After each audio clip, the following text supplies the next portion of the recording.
കർത്താവിന്റെ മഹത്വം ഇന്ന് വിശ്വാസികൾക്ക് ലഭിക്കുവാൻ പോകുന്ന സ്വർഗീയ കിരീടങ്ങളെ സംബന്ധിച്ച് ഒരു ലഘുവായ വിവരണം പറയാനാണ് ഞാൻ ആഗ്രഹിക്കുന്നത്. പുതിയ നിയമത്തിൽ ജീവിച്ചു വരുന്ന എല്ലാ വിശ്വാസികൾക്കും ഏതെങ്കിലും നിലയിലുള്ള കിരീടങ്ങൾ ലഭ്യമാകും എന്ന് ദൈവത്തിന്റെ വചനം ശക്തമായി പറഞ്ഞിട്ടുണ്ട്. ആ കിരീടങ്ങൾ ഓരോ വിശ്വാസിക്കും ഈ ഭൂമിയിൽ വിശ്വസ്തരായി ജീവിക്കുന്നതിന്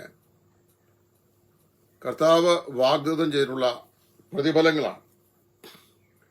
കിരീടങ്ങൾ എന്ന് പറയുന്നത് രക്ഷിക്കപ്പെട്ട വിശ്വാസികൾക്ക് കർത്താവിനുള്ള ഭക്തിയോടും വിശ്വസ്തയോടും നിമിത്തം ദൈവം വിദൂര ഭാവിയിൽ നിത്യതയിൽ ഓരോരുത്തർക്കും നൽകുന്ന പ്രതിഫലങ്ങളാണ്. ഈ ഭൂമിയിൽ നമ്മൾ ജീവിക്കുമ്പോൾ, കർത്താവിന് വേണ്ടി അധ്വാനിക്കുമ്പോൾ നാം പ്രതീക്ഷിക്കുന്ന നിലയിലുള്ള പ്രതിഫലങ്ങളോ പ്രയോജനങ്ങളോ മാനുഷികമായി നമുക്ക് ലഭിച്ചു എന്ന് വരികയില്ല. എന്നാൽ വിശ്വാസികൾക്ക് പല കിരീടങ്ങൾ, പ്രത്യേകിച്ച് 5 കിരീടങ്ങളെക്കുറിച്ചാണ് ദൈവവചനം സ്പഷ്ടമായി പഠിപ്പിക്കുന്നത്. അത് ഏതൊക്കെയാണെന്ന് ചുരുക്കം ചില വാക്കുകൾ ഓർപ്പിക്കുവാൻ ഞാൻ ആഗ്രഹിക്കുന്നു. അപ്പോൾ തന്നെ അതിന്റെ മുഖവര എന്ന നിലയിൽ ഈ കിരീടങ്ങളെ സംബന്ധിച്ച് 1-2 വാക്കുകൾ ഞാൻ ഓർപ്പിക്കട്ടെ. കിരീടങ്ങളും അതിൽ പതിച്ചിട്ടുള്ള രത്നക്കല്ലുകളും ഇങ്ങനെയുള്ള വിശദീകരണമൊക്കെ വെളിപ്പാട് പുസ്തകത്തിൽ നിന്ന് വായിക്കുന്നുണ്ട്. വാസ്തവത്തില് ഇംഗ്ലണ്ടിലെ രാജ്ഞിയുടെ രാജകീയമായ കിരീടത്തില് 3000 കല്ലുകളും 300-ലധികം രത്നങ്ങളും പതിപ്പിച്ചിട്ടുണ്ട് എന്നാണ് അറിയുന്നത്. അപ്പോൾ തന്നെ രാജ്യത്തിന്റെ ഔദ്യോഗിക കിരീടം, രാജ്ഞിയുടെ തലയിലിരിക്കുന്ന കിരീടത്തിൽ 3000 കല്ലുകളും 300 രത്നങ്ങളും പതിപ്പിച്ചിട്ടുണ്ട്. അപ്പോൾ തന്നെ രാജ്യത്തിന്റെ ഔദ്യോഗിക കിരീടത്തിൽ 6000-ൽ പരം കല്ലുകളും രത്നങ്ങളും പതിപ്പിച്ചിരിക്കുന്നു. വെളിപ്പാട് പുസ്തകം 19:12 വായിക്കുമ്പോൾ അവന്റെ തലയിൽ അനേകം രാജമുടികൾ, നമ്മുടെ കർത്താവായ യേശു ക്രിസ്തു അവന് ഇംഗ്ലണ്ടിന്റെയോ അല്ലെങ്കിൽ വേറെ ഏതെങ്കിലും യൂറോപ്യൻ രാജ്യങ്ങളുടെയോ ഒന്നുമുള്ള രാജാവല്ലല്ലോ, സർവാധി ലോകത്തിന്റെയും സർവ്വലോകത്തിന്റെയും രാജാവാണ്, മഹാരാജാവാണ്. മഹാരാജാവായ നമ്മുടെ കർത്താവായ യേശു ക്രിസ്തുവിന്റെ തലയിൽ അനേകം രാജമുടികൾ ഉണ്ടെന്ന വെളിപ്പാട് പുസ്തകം 19:12 നമ്മൾ വായിക്കുന്നു. അപ്പോൾ വാസ്തവത്തില് എത്ര കിരീടങ്ങൾ കർത്താവിനെ പിൻപറ്റുന്ന അനുഗമിക്കുന്ന എനിക്കും നിങ്ങൾക്കും ലഭിക്കും, എത്ര കിരീടങ്ങൾ നമുക്കായി വെച്ചിട്ടുണ്ട് എന്ന് ഒരു സൂക്ഷ്മ പരിശോധന ദൈവ വഴിയിലൂടെ ചെയ്യുവാനാണ് ഞാൻ ആഗ്രഹിക്കുന്നത്. ആദ്യമായി ഞാൻ പറയാൻ ആഗ്രഹിക്കുന്നത് വാടാത്ത കിരീടത്തെക്കുറിച്ചാണ്. 5 കിരീടങ്ങളാണ് പുതിയ നിയമത്തിലെ ക്രിസ്തു ഭക്തന്മാർക്ക് ദൈവം വാഗ്ദത്തം ചെയ്തിട്ടുള്ളത്. ഒന്ന്, വാടാത്ത കിരീടം. കൊരിന്ത്യർക്ക് എഴുതിയ 1-ാം ലേഖനം 9-ാം അധ്യായത്തിന്റെ 24-ഉം 25-ഉം വാക്യങ്ങൾ. ഓട്ടക്കളത്തിൽ ഓടുന്നവർ അനേകരെങ്കിലും വിരുദ പ്രാപിക്കുന്നവൻ ഒരുവൻ മാത്രമേ ഉള്ളൂ. ആകയാൽ നിങ്ങളും വിരുദ പ്രാപിപ്പാൻ തക്കവണ്ണം ഓടുവീൻ. അംഗം വരുന്നവനൊക്കെയും സകലത്തിലും വർജനമാചരിക്കുന്നു. അതോ അവർ വാടുന്ന കിരീടവും നാമോ വാടാത്ത കിരീടവും തന്നെ പ്രാപിക്കേണ്ടത് തന്നെ. വാസ്തവത്തില് വളരെ അനുഗ്രഹിക്കപ്പെട്ട ഒരു വാക്യമാണ് ഈ വാക്യം. 1 കൊരിന്ത്യർ 9:24-25 വാക്യങ്ങൾ. അവിടെയാണ് വാടാത്ത കിരീടത്തെക്കുറിച്ച് പറയുന്നത്. ഓട്ടക്കളത്തിൽ ഓടുന്ന അനേക ആളുകളുണ്ട്. അവരവരുടെ ട്രാക്കിൽ അവരെ ഓടാൻ അനുവദിക്കുകയാണ്. അങ്ങനെ അവർ ഓടുമ്പോൾ പല കാര്യങ്ങളിലും അവർ വർജനം അവരെ ആചരിക്കാറുണ്ട്. എബ്രായ ലേഖനം 12:1 നമ്മുടെ മുമ്പാകെ വെച്ചിരിക്കുന്ന ഓട്ടം സ്ഥിരതയോട് ഓടുക എന്ന് പറഞ്ഞിട്ട് പ്രത്യേകിച്ച് പറഞ്ഞിട്ടുണ്ട്. സകല പാപവും മുറുകെ പറ്റുന്ന സകല ഭാരവും മുറുകെ പറ്റുന്ന പാപവും വിട്ട് നിങ്ങളുടെ ഓട്ടം സ്ഥിരതയോടെ ഓടുക. ഓട്ടക്കളത്തിൽ ഓടുന്ന ആളുകൾ ഇറുകി പിടിച്ചുള്ള വസ്ത്രങ്ങൾ ധരിച്ചാൽ അവരുടെ ഓട്ടത്തിന് കാലിന്റെ മസില് ഒക്കെ അയാസമായി അത് ഓടാൻ പ്രയാസമാണ്. അതുകൊണ്ട് അവര് അത് ഓട്ടത്തിന് തയ്യാറാകുന്ന അല്ലെങ്കിൽ അതിന് കൊള്ളാവുന്ന നിലയിലുള്ള വസ്ത്രങ്ങളാണ് സാധാരണയായി ധരിക്കുക. അവര് വർജിക്കേണ്ട പല കാര്യങ്ങളുണ്ട്. ഇവിടെ വിശ്വാസിയെ സംബന്ധിച്ച് പറയാണ്, സകല ഭാരവും മുറുകെ പറ്റുന്ന പാപവും. മുറുകെ പറ്റുന്ന പാപം എന്ന് പറയുന്നത് രഹസ്യ ജീവിതത്തിൽ നമ്മെ അറ്റാച്ച് ചെയ്തിട്ടുള്ള പാപങ്ങളാണ്. ഇത് മാറ്റിക്കളഞ്ഞു വെച്ചിട്ടുണ്ട്. അവയെല്ലാം സകല ഭാരവും മുറുകെ പറ്റുന്ന പാപവും വിട്ട് നമ്മുടെ മുമ്പാകെ വെച്ചിരിക്കുന്ന ഓട്ടം സ്ഥിരതയോടെ ഓടുക. വിശ്വാസ പോർക്കളത്തിൽ അല്ലെങ്കിൽ വിശ്വാസത്തിന്റെ ഓട്ടക്കളത്തിൽ ഓടി ജയാളികളായിത്തീരുന്ന ആളുകൾക്ക് വിദൂര ഭാവിയിൽ ലഭിക്കാൻ പോകുന്ന കിരീടമാണ് വാടാത്ത കിരീടം എന്ന് പറയുന്നത്. ഇവിടെ ഒളിമ്പിയൻ ഓട്ടത്തില് സാധാരണയായി ഓടി വരുന്ന ട്രാക്കിൽ ഓടി ജയിച്ച് ജയാളിയായി വരുന്ന ആളിനെ ചക്രവർത്തി തന്നെ ഒരു പുഷ്പാലങ്കൃതമായിരിക്കുന്ന ഒരു സ്റ്റേജ് ഉണ്ടാക്കി അതിന്മേൽ ഉപവിഷ്ടനായിരിക്കും. പുഷ്പങ്ങൾ കൊണ്ട് ഉണ്ടാക്കിയിട്ടുള്ള ഒരു കിരീടം ജയാളിയായി വരുന്ന ആളിന്റെ ശിരസിന്മേൽ ചക്രവർത്തി തന്നെ അണിയിക്കും. അത് അവന് ഏറ്റവും സന്തോഷകരവും ആഹ്ലാദകരവുമായ ഒരു കാര്യമാണ്. അപ്പോൾ ഇവിടെ കർത്താവിന്റെ സന്നിധിയിൽ നമ്മുടെ വിശ്വാസത്തിന്റെ നല്ല ഓട്ടം തികച്ച് സകല ഭാരവും മുറുകെ പറ്റുന്ന പാപവും ഉപേക്ഷിച്ച് ഓടി ജയാളിലായി വരുന്ന വിശ്വാസികൾക്ക് നമ്മുടെ കർത്താവ് വാഗ്ദാനം ചെയ്തിട്ടുള്ള കിരീടമാണ് വാടാത്ത കിരീടം. ഇവിടെ ഭൂമിയിലെ ഓട്ടക്കളത്തിൽ കിട്ടുന്ന കിരീടം പുഷ്പങ്ങളാൽ വാടിപ്പോകുന്ന പുഷ്പങ്ങളാൽ അലങ്കൃതമായതും നിർമ്മിക്കപ്പെട്ടതുമാണ്. എന്നാൽ ഇത് വാടാത്ത കിരീടമാണ്. ബഹുമാനപ്പെട്ട നാഗൽ സാഹിബ് പാടുമ്പോൾ വാടാ കിരീടം പ്രാപിപ്പാൻ തൻ നിത്യ രാജ്യത്തിൽ നല്ലപോർ പൊരുതും ഞാൻ എൻ ക്രിസ്തൻ നാമത്തിൽ വാടാ കിരീടം പ്രാപിപ്പാൻ തൻ നിത്യ രാജ്യത്തിൽ എന്ന് പാടിയിട്ടുള്ളത് ഈ 1 കൊരിന്ത്യർ 9 അധ്യായത്തിന്റെ 24 25 വാക്യങ്ങളിൽ നിന്നുള്ള പ്രചോദനമാണ്. രണ്ടാമത്തെ കിരീടമായി പറയുന്നത് ഇവിടെ ആത്മാക്കളെ നേടുന്നവർക്ക് കിട്ടുന്ന കിരീടമാണ്. അത് വാസ്തവത്തില് സന്തോഷത്തിന്റെ കിരീടം എന്ന് വേണമെങ്കിൽ പറയാം. വേറൊരു പേരാണ് സാധാരണയായി നമ്മൾ ഉപയോഗിച്ചു വരുന്നത്. 1 തെസ്സലോനിക്കർ 2:19 പൗലോസ് പറയുന്നു, നമ്മുടെ കർത്താവായ യേശു ക്രിസ്തുവിന്റെ പ്രത്യക്ഷയിൽ ഞങ്ങളുടെ ആശയോ സന്തോഷമോ പ്രശംസാ കിരീടമോ ആരാകുന്നു? നിങ്ങൾ തന്നെയല്ലയോ? അപ്പൊ വാസ്തവത്തിൽ ഇവിടെ സന്തോഷത്തിന്റെ കിരീടം എന്ന് പറയുന്നത് പ്രശംസാ കിരീടം എന്ന് പറയാം. പ്രശംസിക്കുക.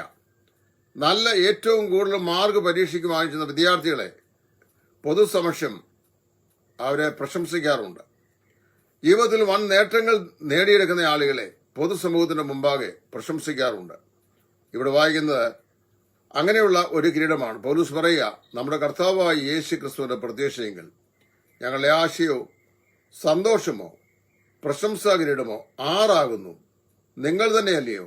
തെസ്സലോനിക്കയിൽ ബഹുകഷ്ടം സഹിക്കേണ്ടി വന്നിട്ടും ദൈവത്തിന്റെ വചനത്തോട് യാതൊരു വിട്ടുവീഴ്ചയും കാണിക്കാതെ 100% വചനത്തോട് ചേർന്ന് നിന്ന് അത് നിമിത്തം കഷ്ടം സഹിച്ച ആ വിശ്വാസികളോട് അപ്പോസ്തലൻ പറയാണ്, നമ്മുടെ കർത്താവായ യേശു ക്രിസ്തുവിന്റെ പ്രത്യക്ഷയിൽ ഞങ്ങളുടെ ആശ, ഞങ്ങളുടെ സന്തോഷം, ഞങ്ങളുടെ പ്രശംസയുടെ കിരീടം അതാരാണ്? ഞങ്ങളുടെ അധ്വാനത്തിന്റെ ഫലമായ നിങ്ങളാണ്. കർത്താവിന്റെ വേലയിൽ അധ്വാനിച്ച് ആത്മാക്കളെ രക്ഷയിലേക്ക് ആനയിക്കുന്ന നമ്മൾ ചെയ്യുന്ന വിവിധങ്ങളായ ശുശ്രൂഷകളുണ്ട്. അതിന്റെ ഒന്നും കണക്കുകളൊന്നും നമുക്കറിയാം. ഇന്ന സ്ഥലങ്ങളിലൊക്കെ നമ്മൾ പോയി പ്രവർത്തിക്കുന്നു, പരസ്യ ശുശ്രൂഷയിൽ ഏർപ്പെടുന്നു, കർത്താവിന്റെ വചനം പ്രസംഗിക്കുന്നു. എന്നാൽ എത്ര ആളുകൾ രക്ഷിക്കപ്പെടുന്നു, എത്ര പേര് മുമ്പോട്ട് വരുന്നു, ഇതൊന്നും നമുക്ക് അറിയാൻ വയ്യ. സ്വർഗത്തിലെ ദൈവം അത് അറിയുന്നു. ഒരാളെ വീണ്ടും ജനനത്തിന്റെ അനുഭവത്തിലേക്ക് നയിക്കുന്നത്. കഴിഞ്ഞ ഒരു 2 ആഴ്ച മുമ്പ് എനിക്കൊരു ലെറ്റർ ലഭിച്ചു. ആ ലെറ്റർ ഞാൻ ഏപ്രിൽ മാസത്തിൽ അതിന്റെ 2nd വീക്കിൽ ഒരു സ്ഥലത്ത് ഞാൻ സുവിശേഷം പ്രസംഗിച്ചു. സ്നേഹിത, ഈ യാത്ര എങ്ങോട്ട് എന്ന് ഞാൻ എഴുതിയിട്ടുള്ള എന്റെ ട്രാക്റ്റും കൊടുത്തു. എന്നെ ശ്രദ്ധിച്ചവരിൽ ഒരു മനുഷ്യൻ ആദ്യം ഒരു ശ്രദ്ധിക്കുന്നുണ്ടായിരുന്നു. എന്നാൽ അദ്ദേഹം തലയൊക്കെ ആട്ടുന്ന കേട്ടപ്പോൾ എനിക്ക് തോന്നി അദ്ദേഹം മദ്യപിച്ചിട്ടുണ്ട് എന്ന് അദ്ദേഹത്തിന്റെ പോസ്റ്റർ കൊണ്ട് മനസ്സിലായി. നാല്, ഞാൻ ആ ട്രാക്റ്റ് കൊടുത്തു. ട്രാക്റ്റിൽ എൻ്റെ മേൽവിലാസം ഉണ്ടായിരുന്നു, ഫോൺ നമ്പർ ഉണ്ടായിരുന്നു. കഴിഞ്ഞ 2 ആഴ്ച മുമ്പ് അദ്ദേഹം എനിക്ക് എൻ്റെ ഫോൺ നമ്പറിൽ എന്നെ വിളിച്ചിട്ട് പറഞ്ഞു, അങ്ങ് സംസാരിച്ച ആ സുവിശേഷത്തിൻ്റെ വചനം ഞാൻ കേട്ട സമയത്ത് ഞാൻ പൂർണ്ണമായി മദ്യപിച്ചിരുന്നു. എന്നാൽ ഞാൻ വീട്ടിൽ ചെന്ന ശേഷം എനിക്കെന്തോ ഒരു അസ്വസ്ഥത പോലെ തോന്നി. എൻ്റെ ഹൃദയാന്തര ഭാഗത്ത് സാറ് സംസാരിച്ച ദൈവവചനം അതിങ്ങനെ പൊന്തി വന്നു. ഒരിക്കലും എനിക്ക് അങ്ങനെ അനുഭവം ഉണ്ടായിട്ടില്ല. ഞാനൊരു റോമൻ കത്തോലിക്ക വിശ്വാസിയാണ്. എന്നാൽ ആ ട്രാക്റ്റ് ഞാൻ ആവർത്തിച്ച് വീട്ടിൽ വായിച്ചു. കർത്താവായ യേശുവിനെ രക്ഷിതാവായി സ്വീകരിച്ചില്ലെങ്കിൽ മരണത്തിനപ്പുറത്തുള്ള ജീവിതം അത് ഭാസുരമല്ലല്ലോ, അത് നഷ്ടപ്പെട്ടു പോകുന്നതാണല്ലോ എന്നുള്ള ആ തിരുവചനം, ആ വിശദീകരണം, ദൈവങ്ങളുടെ അടിസ്ഥാനമായ വിശദീകരണം എൻ്റെ ഹൃദയത്തെ വളരെ സ്പർശിക്കുകയും ഞാൻ യേശു ക്രിസ്തുവിനെ എൻ്റെ രക്ഷിതാവും കർത്താവുമായി കൈക്കൊള്ളുകയും ചെയ്തു. എൻ്റെ ഭാര്യയും എന്നോടൊപ്പം കർത്താവിനെ ഏറ്റുപറഞ്ഞു എന്ന് പറഞ്ഞു. ഞാൻ അടുത്ത ആഴ്ച അവരെ ഒന്ന് കാണാനായിട്ട് പോകുന്നുണ്ട്. ദൈവം അവരെ സഹായിക്കട്ടെ. അപ്പം ഞാൻ പറഞ്ഞത്, നമ്മളൊരു സ്ഥലത്ത് പോയി ശുശ്രൂഷ, ദൈവത്തിൻ്റെ വചനം പറയുന്നു, സുവിശേഷം പറയുന്നു. എത്ര പേരെ രക്ഷയിലേക്ക് കൊണ്ടുവന്നു ആളുകൾ ചോദിച്ചാൽ നമുക്കതിന് കണക്കൊന്നുമില്ല, നമുക്കറിയാൻ വയ്യ. സുവിശേഷം അറിയിക്കുക എന്നുള്ളതാണ് നമ്മുടെ ജോലി. ആത്മാക്കളെ കർത്താവിലേക്ക് ആദായപ്പെടുത്തുവാനായി അധ്വാനിക്കുക എന്നുള്ള നമ്മുടെ ജോലി. വീണ്ടും ജനിപ്പിക്കുന്നത് ദൈവത്തിന്റെ പരിശുദ്ധാത്മാവാണ്. പിതാവ് ആകർഷിക്കുന്നവരെ പുത്രനായ യേശു ക്രിസ്തുവിന്റെ ക്രൂശിലെ രക്തച്ചൊരിച്ചിൽ കൊണ്ട് രക്ഷിക്കുവാൻ ദൈവത്തിന് പ്രസാദമാകുന്നു.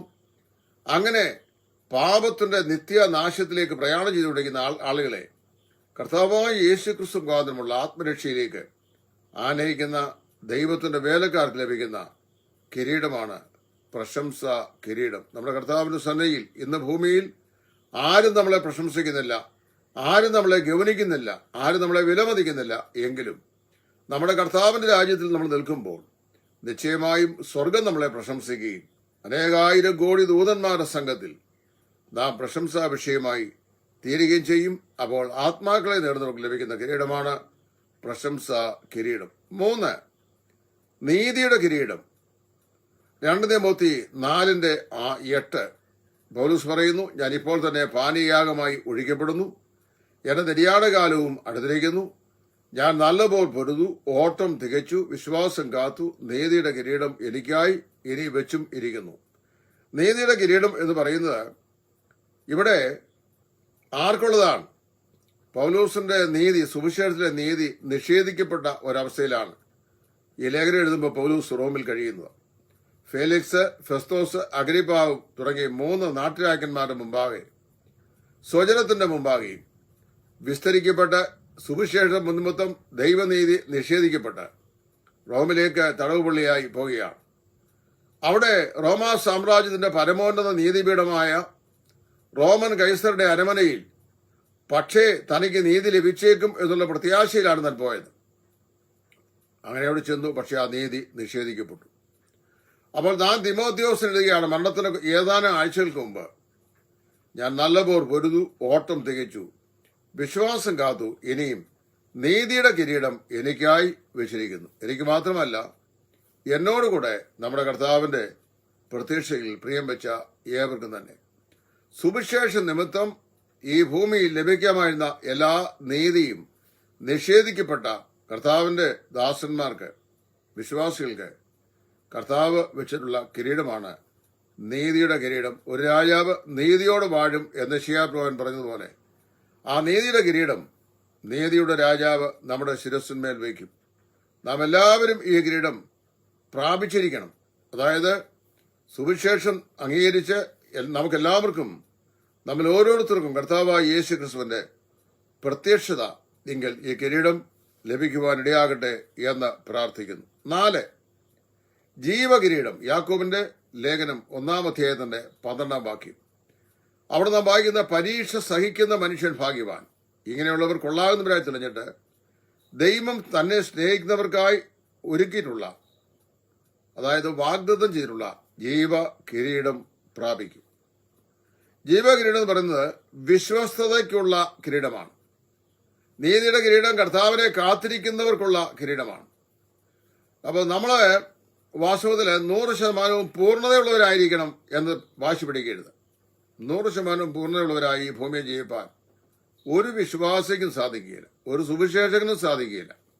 എവിടെയെങ്കിലും നിസ്സാരമായ ഒരു ചെറിയ കുറവ് നമ്മുടെ ആരുടെയും ഭാഗത്തുണ്ടെങ്കിൽ ആ കുറവിനെ ചൂണ്ടിക്കാണിച്ച് നമ്മയൊക്കെ മാനപാടുന്ന ധാരാളം ആളുകളുണ്ട്. ഒരു മനുഷ്യന് പോലും ഈ പാപ ശരീരത്തിൽ ജീവിക്കുമ്പോൾ 100% പൂർണ്ണതയുള്ളവരായി ജീവിക്കാൻ കഴിയില്ല. എന്നാൽ അപ്പോൾ തന്നെ വിശ്വസ്തരായി ജീവിക്കാൻ നമുക്ക് സാധിക്കുകയും ചെയ്യും. വിശ്വസ്തയ്ക്കുള്ള കിരീടമാണ് ജീവകിരീടം. അവിടെ എന്താ യാക്കോബ് പറയുന്നത്? പരീക്ഷ സഹിക്കുന്ന മനുഷ്യൻ ഭാഗ്യവാൻ. ഇങ്ങനെയുള്ളവർ കൊള്ളാകുന്നവരായി തെളിഞ്ഞിട്ട് ദൈവം തന്നെ സ്നേഹിക്കുന്നവർക്ക് വാഗ്ദത്തം ചെയ്തിട്ടുള്ള ജീവകിരീടം പ്രാപിക്കും. ഈ കിരീടം പ്രാപിക്കുന്നതിന് 3 വ്യവസ്ഥകൾ ദൈവം പറഞ്ഞിട്ടുണ്ട്. ആർക്കാണ് ജീവകിരീടം പ്രാപിക്കാൻ സാധിക്കുക? വ്യവസ്ഥ നമ്പർ 1, പരീക്ഷ സഹിക്കുക. അതായത് ജീവിതത്തിലെ ദുഷ്ടതയെ അതിജീവിക്കുക. പലവിധമായ പരീക്ഷകളാണ് നമ്മുടെ ജീവിതത്തെ തളർത്തിക്കൊണ്ടിരിക്കുന്നത്. ആ പരീക്ഷയെ അതിജീവിക്കുക. 2, കർത്താവിനെ സ്നേഹിക്കുക. യേശുവിനെ സ്നേഹിക്കുക. വെളിപ്പാട് 2:10. മരണപര്യന്തം വിശ്വസ്തനായിരിക്കുക, എന്നാൽ നീ ജീവകിരീടം നിനക്ക് തരും. സ്നേഹിക്കുന്നവൻ ജീവൻ നൽകാൻ തയ്യാറാകുന്നു. അതായത് മരണപര്യന്തം വിശ്വസ്തരായി തന്റെ വചനത്തോടെ, തന്റെ വചനം പ്രമാണിക്കുന്നതിനോട്, വിശുദ്ധ ജീവിതത്തോടെ, തന്റെ ശുശ്രൂഷയോടെ, തന്റെ പ്രസംഗത്തോടെ, തന്റെ കാഴ്ചപ്പാടിനോടെ, ദൈവം നൽകിയ ദർശനത്തോടെ, സമർപ്പണത്തോടെ വിശ്വസ്ത പുലർത്തുന്ന തന്റെ ഭക്തന്മാർക്ക് കർത്താവ് നൽകുന്ന കിരീടമാണ് ജീവകിരീടം. അപ്പോൾ 1, പരീക്ഷ സഹിക്കുക. 2, കർത്താവിനെ സ്നേഹിക്കുക. 3, മരണപര്യന്തം വിശ്വസ്തരായിരിക്കുക. ജീവിതത്തിന്റെ അവസാനത്തെ നിമിഷം വരെയും ദൈവം എന്നെ ഏൽപ്പിച്ച ഈ ദൗത്യം ഞാനത് ചെയ്യും, എന്തെല്ലാം വന്നാലും ഞാൻ പിന്മാറുകയില്ല എന്നുള്ള ദൃഢനിശ്ചയത്തോടെ വിശ്വസ്ത പുലർത്തി വിശ്വസ്തരായി മുന്നേറുന്നവർക്കുള്ള കിരീടമാണത്. 5ാമത്തെ കിരീടം ദൈവസഭയെ വിശ്വസ്തയോടും സത്യസന്ധതയോടും പരമാർത്ഥത്തോടും കൂടെ പരിപാലിക്കുന്ന ഇടയന്മാർക്ക്, അതായത് മൂപ്പന്മാരായ സഹോദരന്മാർക്ക് ലഭിക്കുന്ന കിരീടമാണ്. ഇതിനെ മഹത്വത്തിന്റെ കിരീടം അല്ലെങ്കിൽ തേജസ്സിന്റെ കിരീടം എന്ന് പറയും. എന്താണ് ഈ മഹത്വത്തിന്റെ കിരീടം അല്ലെങ്കിൽ തേജസ്സിന്റെ കിരീടം? 1 പത്രോസ് 5:4. എന്നാൽ ഇടയശ്രേഷ്ഠൻ പ്രത്യക്ഷനാകുമ്പോൾ നിങ്ങൾ തേജസ്സിന്റെ വാടാത്ത കിരീടം പ്രാപിക്കും. നമ്മുടെ ഇടയശ്രേഷ്ഠൻ, അതായത് മേഷപാലക നായകൻ, അവൻ ആരാണ്? നമ്മുടെ കർത്താവായ യേശു ക്രിസ്തുവാണ്. അവൻ പ്രത്യക്ഷനാകുമ്പോൾ നിങ്ങൾ തേജസ്സിന്റെ വാടാത്ത കിരീടം പ്രാപിക്കും. പത്രോസ് പറയുകയാണ്, മൂപ്പന്മാർ, ഇടയന്മാർ, മിഷണറിമാർ, ഉപദേശകന്മാർ എന്നിവർക്ക്, വിശ്വസ്തമായി കർത്താവിനെ സ്നേഹിച്ച് ശുശ്രൂഷ ചെയ്യുന്നവർക്ക്, ദൈവത്തിന്റെ വചനത്തിൽ നിന്ന് ആടുകൾ ചിതറിപ്പോകാതെ വണ്ണം അവരെ കൂട്ടിച്ചേർത്ത് നിർത്തുന്നവർക്ക്, അവരെ പരിപാലിക്കുന്നവർക്ക്, പരിപോഷിപ്പിക്കുന്നവർക്ക് കർത്താവ് വാഗ്ദത്തം ചെയ്തിട്ടുള്ള കിരീടമാണ് തേജസ്സിന്റെ കിരീടം. പ്രിയമുള്ളവരെ, ഞാൻ ഇതിനെക്കുറിച്ച് കൂടുതൽ പറയാൻ ആഗ്രഹിക്കുന്നില്ല. 5 പ്രധാന കിരീടങ്ങളാണ് പുതിയ നിയമം പഠിപ്പിക്കുന്നത്. 1, വാടാത്ത കിരീടം. ഓട്ടക്കളത്തിൽ തങ്ങളുടെ ഓട്ടം സ്ഥിരതയോടെ ഓടി ജയാളികളായി തീരുന്നവർക്ക് ലഭിക്കുന്നതാണ്. 1 കൊരിന്ത്യർ 9:24-25. 2, ആത്മാക്കളെ രക്ഷയിലേക്ക് ആദായപ്പെടുന്നവർക്ക് ലഭിക്കുന്ന കിരീടം, പ്രശംസാ കിരീടം. അത് 1 തെസ്സലോനിക്കർ 2:19. 3, കർത്താവായ യേശുവിനെ കാത്തിരിക്കുന്നവർക്ക് കിട്ടുന്ന കിരീടം, നീതിയുടെ കിരീടം, 2 തിമോത്തി 4:8. 4, വിശ്വസ്തയ്ക്കുള്ള കിരീടം, ജീവകിരീടം. മരണപര്യന്തം തങ്ങൾക്ക് ലഭിച്ച ദർശനത്തിന് വിശ്വസ്ത പുലർത്തുന്നവർക്ക് ലഭിക്കുന്ന കിരീടമാണ്. 5, തേജസ്സിന്റെ വാടാത്ത കിരീടം. ഇത് സഭയെ നന്നായി പരിപാലിക്കുന്ന ഇടയന്മാർക്ക്, ഉപദേശകന്മാർക്ക്, മിഷണറിമാർക്ക് ഇവർക്ക് ലഭിക്കുന്ന അനുഗ്രഹിക്കപ്പെട്ട കിരീടമാണ്. ഇങ്ങനെ 5 കിരീടങ്ങളെയാണ് കർത്താവിന്റെ വചനം നമുക്ക് വാഗ്ദത്തം ചെയ്തിരിക്കുന്നത്. ഞാൻ ഉപസംഹാരമായി ഇങ്ങനെ ഓർപ്പിക്കട്ടെ, വിശ്വസ്തരായിരിക്കുക എന്നാണ് ഇവിടെ നമുക്ക് നൽകുന്ന വെല്ലുവിളി. ഞാൻ ആവർത്തിച്ചോർപ്പിക്കുന്നു, പരിപൂർണരായിരിക്കുവാൻ നമ്മളോട് ആവശ്യപ്പെട്ടില്ല. കാര്യം അത് ഇവിടെ സാധിക്കുമെന്ന് കർത്താവിനും അറിയാം. എന്നാൽ വിശ്വസ്തരായിരിക്കാൻ ആവർത്തിച്ച് ഓർപ്പിച്ചിട്ടുണ്ട്. വെളിപ്പാട് 3:11. ഇതാ ഞാൻ വേഗം വരുന്നു, ആരും നിന്റെ കിരീടം എടുത്തു കളയാതിരിപ്പാൻ നിനക്കുള്ളത് പിടിച്ചുകൊള്ളുക. നമ്മുടെ കർത്താവിന് വരവെങ്കിൽ നമുക്കുള്ള ഈ കിരീടങ്ങൾ ആരും കവർന്നു കളയാതിരിപ്പാൻ ദൈവം നമുക്ക് തന്ന വിശ്വസ്തയുടെ ശുശ്രൂഷ മുറുകെ പിടിക്കുക. ഒരു കിരീടം നേടുകയും പിന്നീട് അത് നഷ്ടമാകുവാൻ സാധ്യതയുമുണ്ടോ എന്നൊരു ചോദ്യമുണ്ട്. അങ്ങനെ ആയെങ്കിൽ അതൊരു ദുരന്തമല്ലേ, ഒരു നിരാശയല്ലേ? അത് സംഭവിക്കാതിരിക്കാൻ ദൈവം ഇടയാക്കട്ടെ എന്ന് പ്രാർത്ഥിക്കാം. യോഹന്നാൻ 19:5 കർത്താവിനെ മുൾക്കിരീടം ധരിപ്പിച്ച് പരിഹാസോടെയായിരുന്നു പാപത്തിൽ നിബന്ധിച്ച മനുഷ്യവർഗത്തിന് അവരെ തേജസ്സിന്റെ കിരീടം ധരിപ്പിക്കുവാൻ മുൾക്കിരീടം അണിഞ്ഞ നമ്മുടെ കർത്താവായ യേശു. ആ യേശുവിന്റെ മുമ്പാകെ വെളിപ്പാട് 4, 10, 11 വാക്യങ്ങളിൽ മൂപ്പന്മാർ തങ്ങളുടെ കിരീടങ്ങളെ അവന്റെ മുമ്പാകെ ഇട്ട് കർത്താവിന് മഹത്വവും ബലവും ബഹുമാനവും അർപ്പിക്കുന്നത് നമുക്ക് കാണാൻ സാധിക്കുന്നുണ്ട്. അന്നാളിൽ അവന്റെ കാൽക്കൽ അർപ്പിക്കേണ്ടതിന് എനിക്ക് കിരീടങ്ങൾ വേണം എന്നായിരിക്കണം ഓരോ വിശ്വാസിനിയും ചിന്തിക്കുവാൻ. നമ്മൾ വാസ്തവത്തിൽ ഈ മുൾക്കിരീടധാരിയായി കടന്നുപോയ നമ്മുടെ പ്രിയനെ പൊൻകിരീടധാരിയായി അന്ന് നാം കാണുന്ന ഒരു ദിവസമുണ്ട്. അന്ന് അവന്റെ മുമ്പാകെ ഈ എല്ലാ കിരീടങ്ങളും നമ്മൾ അവന്റെ കാൽപാദത്തിൽ സമർപ്പിച്ചുകൊണ്ട് എല്ലാ മഹത്വവും ബഹുമാനവും സ്തുതിയും സ്തോത്രവും അവൻ അർപ്പിക്കുന്ന ഭാഗ്യകരമായ നാളെയുടെ നാളുകൾ നമ്മുടെ പ്രത്യാശയാണ്. ഈ 5 കിരീടങ്ങളിൽ ലഭിക്കുന്ന വിശ്വാസികൾ കാണും. 2 കിട്ടുന്നവർ കാണും, 3 കിട്ടുന്നവർ കാണും, 1 കിട്ടുന്നവർ കാണും. ഏതെങ്കിലും ഒരു കിരീടമെങ്കിലും ലഭിക്കാതെ പോകരുത് എന്ന് ആശിച്ചുകൊണ്ട് കർത്താവിന്റെ സന്നിധിയിൽ വിശ്വസ്തരായി തുടരുവാൻ, കർത്താവിന്റെ വചനത്തെ അനുസരിക്കുവാൻ, ജീവിത സാഹചര്യങ്ങളിലെയും വെല്ലുവിളികളിലും പതറിപ്പോകാതെ കർത്താവിന്റെ മുഖത്തേക്ക് നോക്കി പ്രത്യാശയോടെ മുന്നേറുവാൻ നമ്മുടെ എല്ലാ പ്രിയപ്പെട്ടവർക്കും ദൈവം ഇടയാക്കട്ടെ എന്ന് പ്രാർത്ഥിക്കുന്നു. നമ്മുടെ യുവാക്കന്മാർ, യുവതികൾ, മാതാപിതാക്കൾ, സഹോദരന്മാർ എല്ലാവർക്കും ഈ പ്രത്യാശയുടെ കിരീടങ്ങൾ സ്വർഗത്തിലെ ദൈവം ഭാവിയിൽ നൽകത്തക്കോണമുള്ള ഒരു വിശ്വസ്ത ജീവിതം നയിപ്പാൻ ഏവരെയും ദൈവം സഹായിക്കട്ടെ. ക്രിസ്തുവിൽ നിങ്ങളുടെ കൂട്ടുസഹോദരൻ സുവിശേഷൻ ടൈറ്റസ് ഫ്രം ഇടയാറുമുള്ള. Thank U.